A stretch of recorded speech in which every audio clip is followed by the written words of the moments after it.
Welcome to Quarantine Kids Storytime. This is the tale of Macbeth from Tales of Shakespeare by Charles and Mary Lamb. Narrated by Christine Hepworth-James with Sascha Cooper. Enjoy! When Duncan the Meek reigned King of Scotland, there lived a great Thane, or lord, called Macbeth. This Macbeth was a near kinsman to the king, and in great esteem at court for his valour and conduct in the wars, an example of which he had lately given in defeating a rebel army assisted by the troops of Norway in terrible numbers. The two Scottish generals, Macbeth and Banquo, returning victorious from this great battle, their way lay over a blasted heath, where they were stopped by the strange appearance of three figures like women, except that they had beards, and their withered skins and wild attire made them look not like any earthly creatures. Macbeth first addressed them, when they, seemingly offended, lay each one her choppy finger upon her skinny lips in token of silence, and the first of them saluted Macbeth with the title of Thane of Glamis. The general was not a little startled to find himself known by such creatures, but how much more when the second of them followed up that salute by giving him the title of Thane of Cawdor, to which honour he had no pretensions. And again the third bid him, "All hail! Thou shalt be king hereafter." Such a prophetic greeting might well amaze him, who knew that while the king's sons lived, he could not hope to succeed to the throne. Then, turning to Banquo, they pronounced him, in a sort of riddling terms, to be lesser than Macbeth and greater, not so happy, but much happier, and prophesied that though he should never reign, yet his sons after him should be kings in Scotland. They then turned into air and vanished, by which the generals knew them to be the Weird Sisters, or witches. While they stood pondering on the strangeness of this adventure, there arrived certain messengers from the king, who were empowered by him to confer upon Macbeth the dignity of Thane of Cawdor. An event so miraculously corresponding with the prediction of the witches astonished Macbeth, and he stood wrapped in amazement, unable to make reply to the messengers. And in that point of time, swelling hopes arose in his mind that the prediction of the third witch might, in like manner, have its accomplishment, and that he should one day reign king in Scotland. Turning to Banquo, he said, "Do you not hope that your children shall be kings, when what the witches promised to me has so wonderfully come to pass?" That hope might enkindle you to aim at the throne, but oftentimes these ministers of darkness tell us truths in little things, to betray us into deeds of greatest consequence. But the wicked suggestions of the witches had sunk too deep into the mind of Macbeth to allow him to attend to the warnings of the good Banquo. From that time he bent all his thoughts how to compass the throne of Scotland. Macbeth had a wife to whom he communicated the strange prediction of the Weird Sisters and its partial accomplishment. She was a bad, ambitious woman, and so, as her husband and herself could arrive at greatness, she cared not much by what means.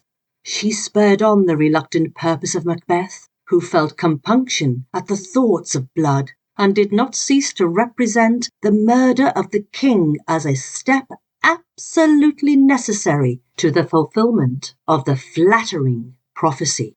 It happened at this time that the king, who, out of his royal condescension, would oftentimes visit his principal nobility upon gracious terms, came to Macbeth's house, attended by his 2 sons, Malcolm and Donalbain, and a numerous train of thanes and attendants, the more to honour Macbeth for the triumphal success of his wars. The castle of Macbeth was pleasantly situated, and the air about it was sweet and wholesome, which appeared by the nests which the martlet or swallow had built under all the jutting friezes and buttresses of the building, wherever it found a place of advantage. For where those birds most breed and haunt the air is observed to be delicate. The king entered, well pleased with the place, and not so less with the attentions and respect of his honoured hostess, Lady Macbeth, who had the art of covering treacherous purposes with smiles, and could look like the innocent flower while she was indeed serpent under it. The king, being tired with his journey, went early to bed, and in his stateroom 2 grooms of his chamber, which was the custom, beside him. He had been unusually pleased with his reception, and had made presents before he retired to his principal, and among the rest had sent a diamond to Lady Macbeth, greeting the name of his most kind hostess. Now was the middle of night, when over half the world nature seems dead, and wicked dreams abuse men's minds asleep, and none but the wolf and the murderer are abroad. This was the time when Lady Macbeth waked to plot the murder of the king. She would not have undertaken a deed so abhorrent to her sex, but that she feared her husband's nature, that it was too full of the milk of human kindness to do a contrived murder. She knew him to be ambitious, but withal to be scrupulous, and not yet prepared for that height of crime which commonly in the end accompanies inordinate ambition. She had won him to consent to the murder, but she doubted his resolution, and she feared that the natural tenderness of his disposition, more humane than her own, would come between and defeat the purpose. So, with her own hands armed with a dagger, she approached the king's bed, having taken care to ply the grooms of his chamber so with wine that they slept intoxicated and careless of their charge. There lay Duncan in a sound sleep after the fatigues of his journey, and, as she viewed him earnestly, there was something in his face, as he slept, which resembled her own father, and she had not the courage to proceed. She returned to confer with her husband. His resolution had begun to stagger. He considered that there were strong reasons against the deed. In the first place, he was not only a subject, but a near kinsman to the king, and he had been his host and entertainer that day, whose duty by the laws of hospitality it was to shut the door against his murderers, not bear the knife himself. Then he considered how just and merciful a king this Duncan had been, how clear of offence to his subjects, how loving to his nobility, and in particular to him, that such kings are the peculiar care of heaven, and their subjects doubly bound to revenge their deaths. Besides, by the favours of the king, Macbeth stood high in the opinion of all sorts of men, and how would those honours be stained by the reputation of so foul a murder? In these conflicts of the mind, Lady Macbeth found her husband inclining to the better part and resolving to proceed no further. But she, being a woman not easily shaken from her evil purpose, began to pour in at his ears words which infused a portion of her own spirit into his mind, assigning reason upon reason why he should not shrink from what he had undertaken. How easy the deed was, how soon it would be over, and how the action of one short night would give to all their nights and days to come sovereign sway and royalty. Then she threw contempt on his change of purpose and accused him of fickleness and cowardice, and declared that she had given suck and knew how tender it was to love the babe that milked her, but she would, while it was smiling in her face, have plucked it from her breast and dashed its brains out if she had so sworn to do it, as he had sworn to perform that murder. Then she added how practicable it was to lay the guilt of the deed upon the drunken, sleepy grooms, and with the valour of her tongue she so chastised his sluggish resolutions that he once more summoned up the courage to the bloody business. So, taking the dagger in his hand, he softly stole in the dark to the room where Duncan lay, and as he went, he thought he saw another dagger in the air, with the handle toward him, and on the blade and at the point of it drops of blood. But when he tried to grasp it, it was nothing but air, a mere phantasm proceeding from his own hot and oppressed brain and the business he had in hand.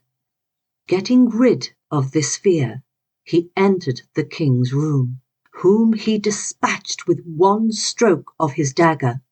Just as he had done the murder, one of the grooms who slept in the chamber laughed in his sleep, and the other cried, "Murder!" which woke them both. But they said a short prayer. One of them said, "God bless us," and the other answered, "Amen," and addressed themselves to sleep again. Macbeth, who stood listening to them, tried to say, Amen, when the fellow said, God bless us. But, though he had the most need of a blessing, the word stuck in his throat, and he could not pronounce it.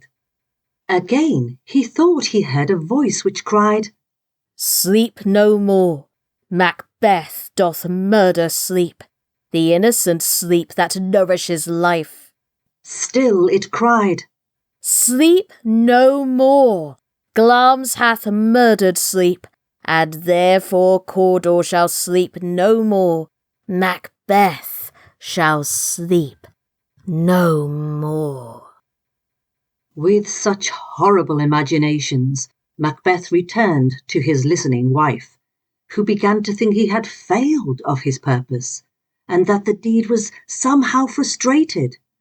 He came in so distracted a state that she reproached him with his want of firmness, and sent him to wash his hands of the blood which stained them, while she took his dagger with the purpose to stain the cheeks of the grooms with blood, to make it seem their guilt.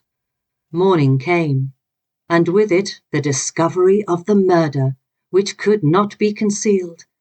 And though Macbeth and his lady made great show of grief, and the proofs against the grooms, the dagger being produced against them, and their faces smeared with blood, were sufficiently strong, yet the entire suspicion fell upon Macbeth, whose inducements to such a deed were so much more forcible than such poor silly grooms could suppose to have. And Duncan's 2 sons fled. Malcolm, the eldest, sought for refuge in the English court, and the youngest, Donalbain, made his escape to Ireland. The king's sons, who should have succeeded him, having thus vacated the throne, Macbeth, as next heir, was crowned king, and thus the prediction of the weird sisters was literally accomplished.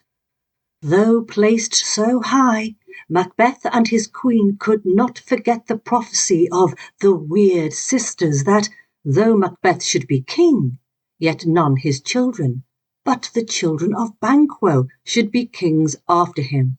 The thought of this, and that they had defiled their hands with blood, and done so great crimes, only to place the posterity of Banquo upon the throne, so rankled within them that they determined to put to death both Banquo and his son, to make void the predictions of the weird sisters, which in their own case had been so remarkably brought to pass. For this purpose they made a great supper, to which they invited all the chief thanes, and among the rest, with marks of particular respect, Banquo and his son Fleance were invited. The way by which Banquo was to pass to the palace at night was beset by murderers appointed by Macbeth, who stabbed Banquo. But in the scuffle, Fleance escaped. From that, Fleance descended a race of monarchs who afterward filled the Scottish throne, ending with James VI of Scotland and the First of England, under whom the two crowns of England and Scotland were united. At supper, the Queen, whose manners were in the highest degree affable and royal, played the hostess with a gracefulness and attention which conciliated every one present, and Macbeth discoursed freely with his thanes and nobles, saying all that was honourable in the country was under his roof, if he had but his good friend Banquo present, whom yet he hoped he should rather have to chide for neglect than to lament for any mischance. Just at these words, the ghost of Banquo, whom he had caused to be murdered, entered the room, and placed himself on the chair which Macbeth was about to occupy.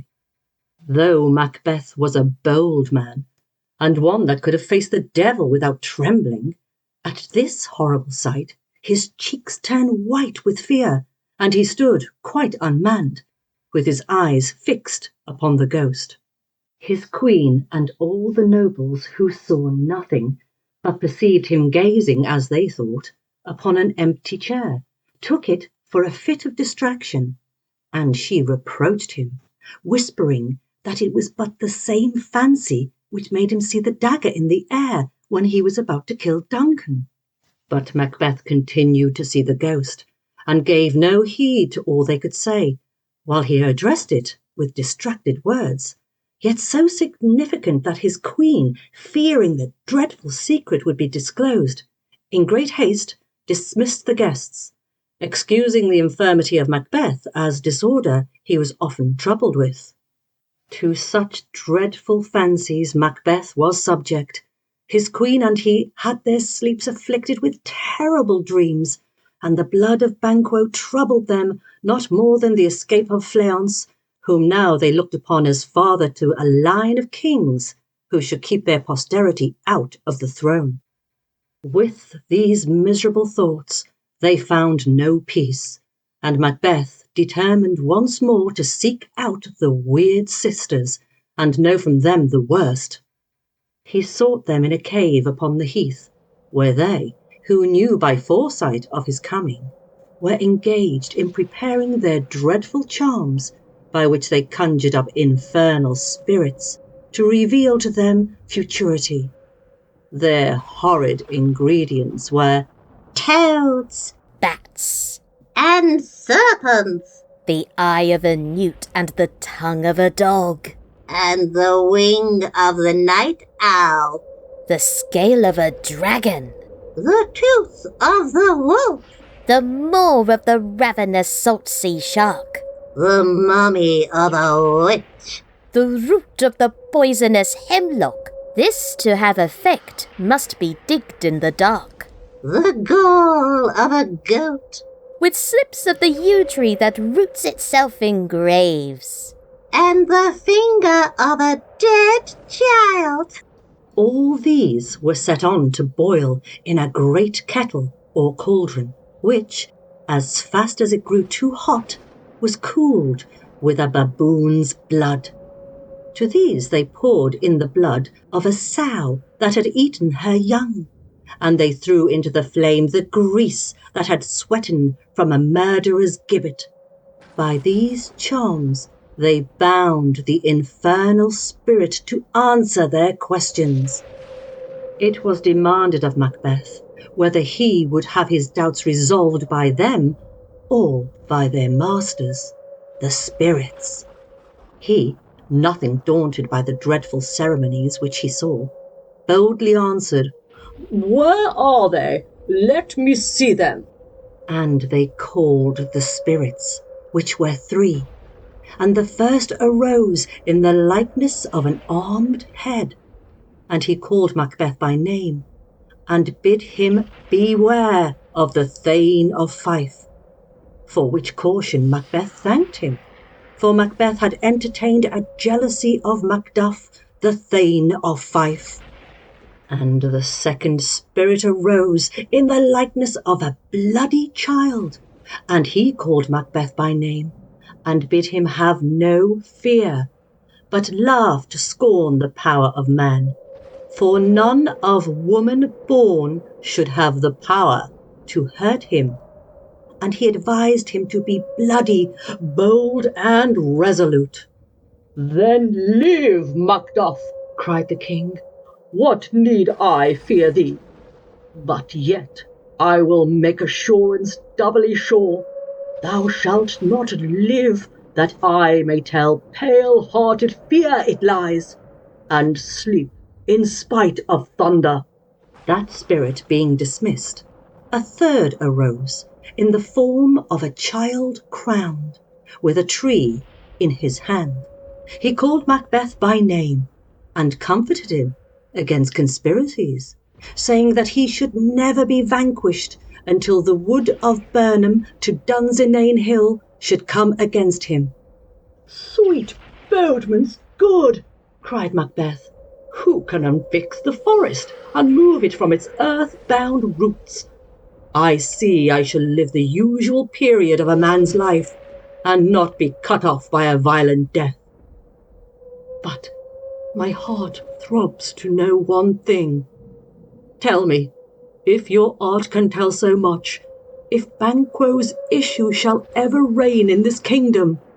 Here the cauldron sank into the ground, and a noise of music was heard, and 8 shadows like kings passed by Macbeth, and Banquo last, who bore a glass which showed the figures of many more, and Banquo, all bloody, smiled upon Macbeth, and pointed to them, by which Macbeth knew that these were the posterity of Banquo, who should reign after him in Scotland. And the witches, with a sound of soft music, and with dancing, made a show of duty and welcome to Macbeth, vanished. And from this time the thoughts of Macbeth were all bloody and dreadful. The first thing he heard when he got out of the witches' cave was that Macduff, Thane of Fife, had fled to England to join the army which was forming against him under Malcolm, the eldest son of the late king, with intent to displace Macbeth and set Malcolm, the right heir, upon the throne. Macbeth, stung with rage, set upon the castle of Macduff, and put his wife and children, whom the Thane had left behind, to the sword, and extended the slaughter to all who claimed the least relationship to Macduff. These and such like deeds alienated the minds of all his chief nobility from him, such as could fled to join with Malcolm and Macduff, who were now approaching with a powerful army which they had raised in England, and the rest secretly wished success to their arms, though, for fear of Macbeth, they could take no active part. His recruits went on slowly. Everybody hated the tyrant. Nobody loved or honoured him, but all suspected him. And he began to envy the condition of Duncan, whom he had murdered, who slept soundly in his grave, against whom treason had done its worst. Steel nor poison, domestic malice nor foreign levies could hurt him any longer. While these things were acting, the Queen, who had been the sole partner in his wickedness, in whose bosom he could sometimes seek a momentary repose from those terrible dreams which afflicted them both nightly, died, it is supposed, by her own hands, unable to bear the remorse of guilt and public hate, by which event he was left alone, without a soul to love or care for him, or a friend to whom he could confide his wicked purposes. He grew careless of life and wished for death, but near approach of Malcolm's army roused in him what remained of his ancient courage, and he determined to die, as he expressed it, with armour on his back. Besides this, the hollow promises of the witches had filled him with a false confidence, and he remembered the sayings of the spirits that none of woman born was to hurt him, and that he was never to be vanquished till Birnam Wood should come to Dunsinane, which he thought could never be. So he shut himself up in his castle, whose impregnable strength was such as defied a siege. Here he sullenly waited for the approach of Malcolm, when, upon a day, there came a messenger to him, pale and shaking with fear, almost unable to report that which he had seen, for he averred that as he stood upon his watch on the hill, he looked towards Birnam, and to his thinking, the wood began to move. "Liar and slave!" cried Macbeth. "If thou speakest false, thou shalt hang alive upon the next tree till famine end thee. If thy tale be true, I care not if thou dost as much by me." For Macbeth now began to faint in resolution, and to doubt the equivocal speeches of the spirits. He was not to fear till Birnam Wood should come to Dunsinane, and now a wood did move. "However," he said, "if this which he avouches be true, let us arm and out. There is no flying hence nor staying here. I begin to be weary of the sun, and I wish my life at an end." With these desperate speeches he sallied forth upon the besiegers, who had now come up to the castle. The strange appearance which had given the messenger an idea of a wood moving is easily solved.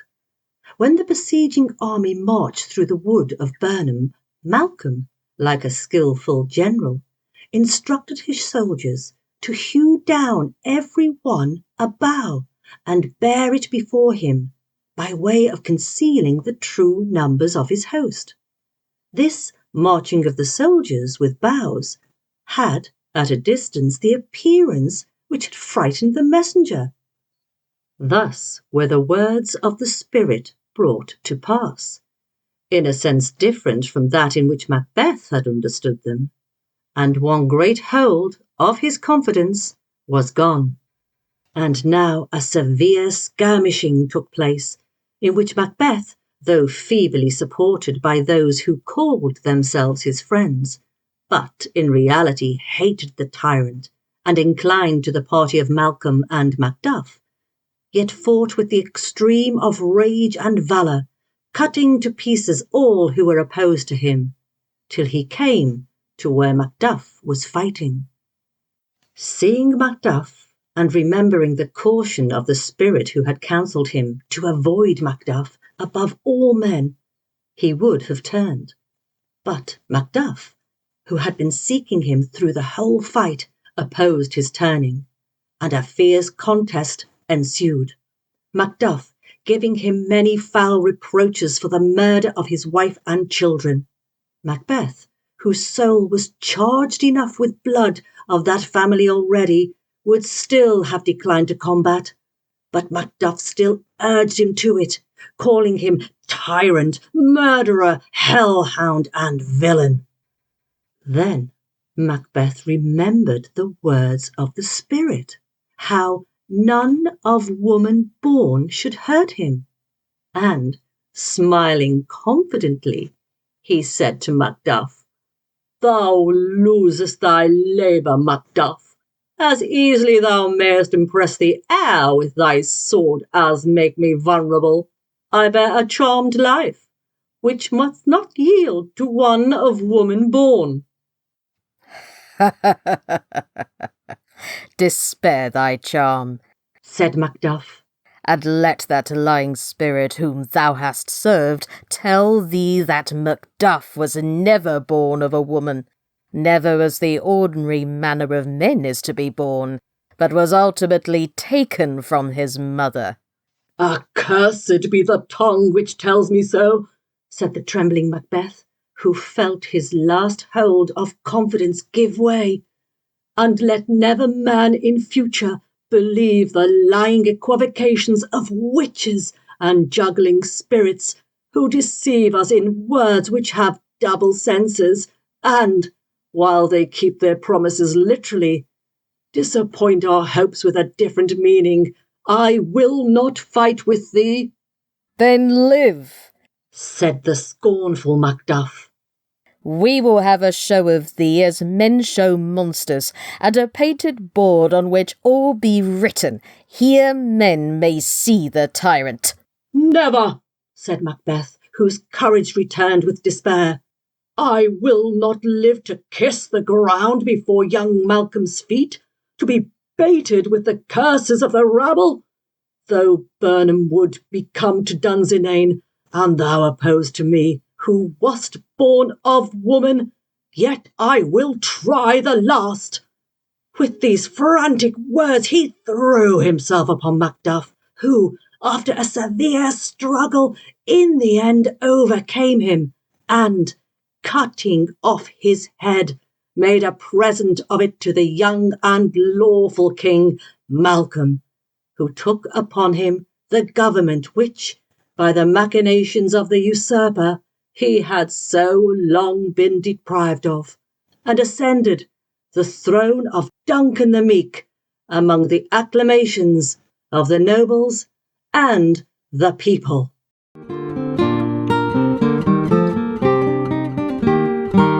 Thanks for listening. That was the tale of Macbeth from Tales of Shakespeare by Charles and Mary Lamb, narrated by Christine Hepworth-James with Sascha Cooper. Tune in tomorrow for Blind Cupid Shakespeare Company's tale.